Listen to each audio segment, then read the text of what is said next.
The serene beauty of Pahalgam, a jewel of Kashmir, was shattered on April 26, 2025.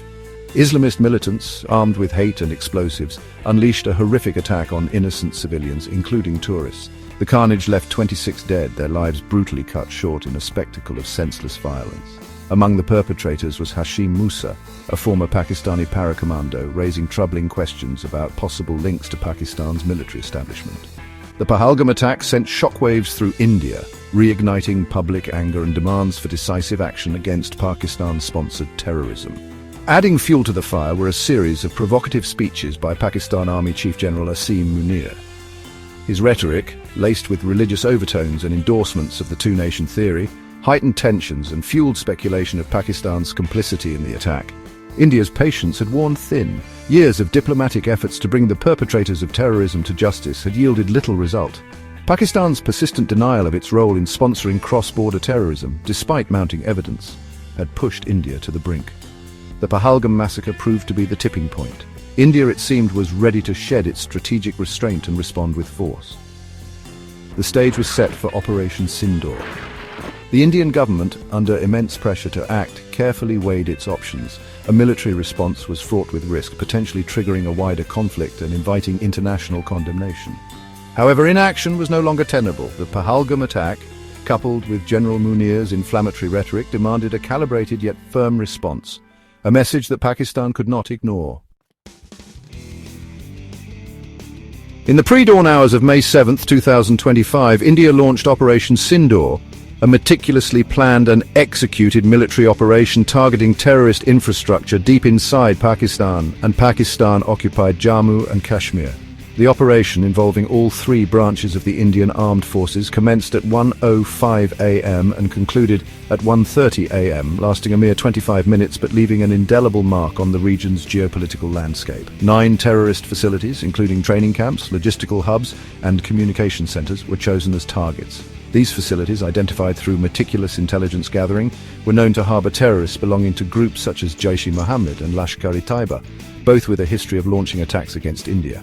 4 targets were located within Pakistan's Punjab province, while the remaining 5 were situated in Pakistan-occupied Jammu and Kashmir.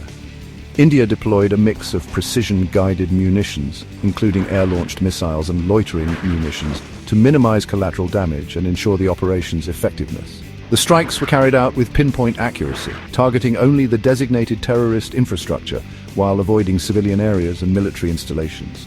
Operation Sindoor, named after the red powder symbolizing sacrifice and courage, marked a significant departure from India's traditional policy of strategic restraint. It signaled India's resolve to no longer tolerate terrorism emanating from Pakistani soil, and demonstrated its willingness to employ hard power to protect its national security interests. The operation, shrouded in secrecy until its successful completion, caught Pakistan off guard. The speed, precision, and depth of the strikes underscored India's growing military capabilities and its determination to dismantle the terrorist infrastructure operating with impunity across the border. India's decision to launch Operation Sindoor was not taken lightly. It was a calculated response to a series of provocations and a culmination of years of frustration over Pakistan's continued support for terrorism.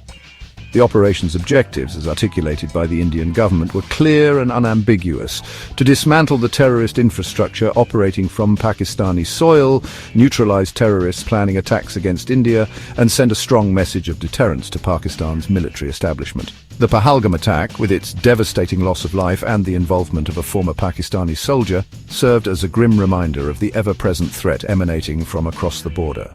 General Munir's inflammatory speeches, advocating a religious divide and glorifying violence, further aggravated the situation, pushing India and Pakistan closer to the brink of conflict. India, in its official statements, emphasized that Operation Sindoor was not an act of aggression against Pakistan, but a preemptive strike against terrorists who posed a clear and present danger to its national security. The operation, New Delhi asserted, was conducted with utmost restraint, targeting only terrorist infrastructure and avoiding civilian casualties. The timing and execution of Operation Sindoor were carefully calibrated to minimize the risk of escalation while maximizing its impact. By striking deep inside Pakistan and Pakistan-occupied Jammu and Kashmir, India aimed to expose the fallacy of Pakistan's denials and demonstrate its ability to hit terrorist safe havens wherever they may exist. The operation, India argued, was a necessary and proportionate response to Pakistan's continued intransigence in addressing its concerns about cross-border terrorism. It was a message that India was no longer willing to absorb terror attacks as a cost of its restraint, and that it would act decisively to protect its citizens and its sovereignty. War, in its essence, is a harrowing ordeal that leaves no one untouched. Its consequences ripple through generations, leaving behind scars both visible and invisible. The toll on human life is immeasurable, and the stories of those who suffer often remain untold. In the midst of conflict, it's easy to lose sight of the individual lives affected, yet each casualty is a world unto itself. The pain, the loss, and the grief are felt deeply by families and communities alike. It's a stark reminder that behind every statistic, there's a human story, a life interrupted and dreams shattered. As we reflect on these realities, we are reminded of the profound cost of war and the enduring hope for peace. As the operation unfolded, both nations found themselves entrenched in denial and defiance. Diplomatic channels buzzed with activity, but meaningful dialogue was elusive. The international community watched closely, concerned about the escalating rhetoric and the potential for wider conflict.